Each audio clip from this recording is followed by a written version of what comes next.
Hello everyone, in this video I'll be showing you a tips and tricks guide for Cloak and Dagger in Marvel Rivals. Now this is a strategist which focuses mostly on healing, but you also have some pretty good offensive capabilities as well. We'll be showing you some tricks to make the most out of this character. So, Cloak and Dagger, 80% of the time you probably want to be in dagger form and healing your teammates. Keeping an eye on their health, and whenever everyone is fully topped up, that's when you can bring out Cloak and just go to shredding. Now he's got a few really useful abilities for if you need to get away. So you sometimes want to keep them if you get like jumped by like a Black Panther, a Spider-Man, or Iron Fist. And that is, he's got this invisibility on the right mouse button here, which you can jump up really high with. And I'd recommend jumping up high because sometimes you can get away from targets altogether, and with that you can also just disappear from them. But you can also use this to blind them. So using the blind ability is nice because it'll increase the amount of damage that they take. So periodically it's nice to switch in and also pop that down on the enemies. But one little thing that you should note is if you use this, you can't swap, or else it makes it not useful. So you have to use your ability, let it do its thing, and then swap back to dagger.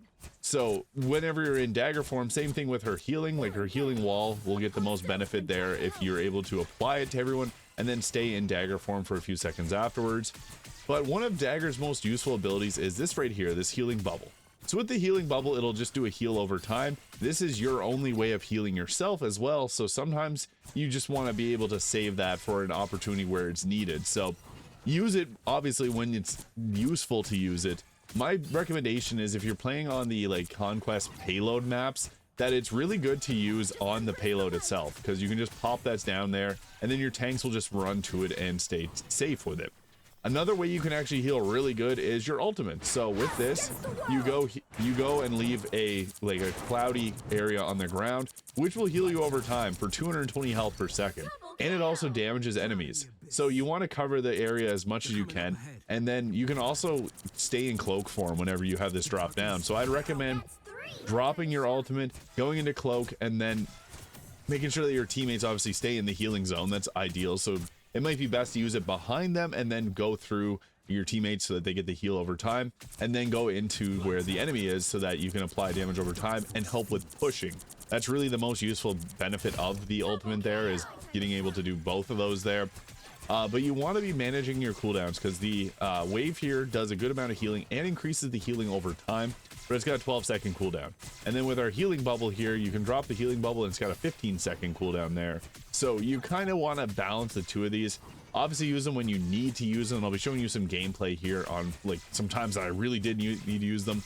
A few games here, I got almost 40 assists just from playing dagger alone. So very powerful strategist here. And it also has a lot of offensive capabilities, which makes it useful. Now, one thing that's a little unfortunate is you have pretty near infinite range if you're playing as dagger. Like, you can throw these daggers, and actually, if you bounce it off the wall, like you can get some damage in from just bouncing it off the wall. So sometimes it's not even a bad idea just to continually firing. The daggers will bounce off walls and find your teammates too, but you have near infinite range. Now, Cloak, on the other hand, he doesn't have 20 meters of range. It's more like 19. So if you step in a little bit past the 20-meter mark, you can see here, we can damage them there, but past 20, we don't actually have the ability to reach them. So right on that 20 mark, yeah, we can't touch them until we get into about 18 or 19 meters. And that's really one thing you want to focus on. So starting with the blind and then pushing inwards, that can be a good way if the enemy is kind of distracted by your tanks and everyone on your team is full of health. If you got 3 strategists, definitely go into dagger or go into cloak form often. But for the most part, dagger's got really good healing, so it's nice to be able to switch to them. You don't really want to be a heal bot as Cloak and Dagger, because you shouldn't only use 50% of your kit. You may as well use the full kit. But this bubble, great for pushing payloads, or in domination if you can hold the area with the bubble. That's super useful. And then once everyone's fully topped up with health, drop down this, and then also you can use this again to hide up really high, and then use this to kind of get the element of surprise. But I'll show off some tips and tricks for in-game now for Cloak and Dagger. So I'll show off some techniques for the Conquest game mode as well as for Domination. So this one on defense, it's really about putting your bubble down near the payload, because that's what we're trying to protect from the enemy getting close to it. So sometimes you do have to run in to use your ultimate, but it's going to leave a heal over time for all your teammates. So you can swap back into Cloak at this point, or if the enemy is pretty far away, like we were just completely wrecking them here. This was a competitive, which was kind of funny, but they were just staying inside their spawn trying to snipe at us. So when situations like this arise, it's really just about keeping a hold of one specific location. Magneto is a great tank. My friend was playing as Magneto, and we were doing a fantastic job. You really want to keep your tank alive, and Magneto is one that's a little bit easier to keep alive because his cooldowns work alongside your cooldowns really well. So you're able to hold the positions pretty good. So we got a pretty big shutout win here, and I ended up getting 39 assists in this game. It was pretty great. So we got our ultimate again, because healing is going to help build up that ultimate, which makes this a little bit easier. So once I got the ultimate again, it's all about strategic placement of it. So if you're pushing on the offense, it's best to go forward with this. But if you're defending on the defense, you can do something like this where you protect the payload and then also drop it back, so if your teammates need to retreat, like we heard Legendary going off by Star-Lord there, so we had to push back and we were just starting to bleed everyone. But yeah, I put down my thing there just so that we could heal and run back too at the same time. But really, whenever you're getting jumped like this and you don't have another healer around, yeah, I would stay in dagger form for most of it, just because you're keeping your teammates alive is going to be one of your #1 priorities. You can also shoot some, like you see there, I shot the wall up in the air. I was trying to actually hit Iron Man with daggers, because you can actually take out some of the flying ones like Star-Lord and Iron Man, especially if they're low on health.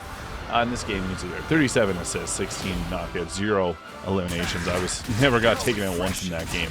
And if you play Cloak and Dagger well, you're going to stay alive for most of the game. And in this game here, I was able to stay alive with only one time I went down to an Iron Man ult. So that just speaks to the volume of what Cloak and Dagger can do, especially if you got that healing bubble for not just you, but also for your tank. If you can get into that bubble, that's ideal. So you can see there I dropped the bubble because Hawkeye was about to go down, and I was able to save him there for him to get another knockout. So that was pretty useful. But having your ult at a great time like this is super useful. So it can also counter some ults, which you'll see in a moment, like Jeff's ult, for example, can be countered pretty heavily by our ult, so that works really well. But yeah, you can see there, whenever I have the healing down, it's best to go into cloak form and just deal a bunch of damage if possible.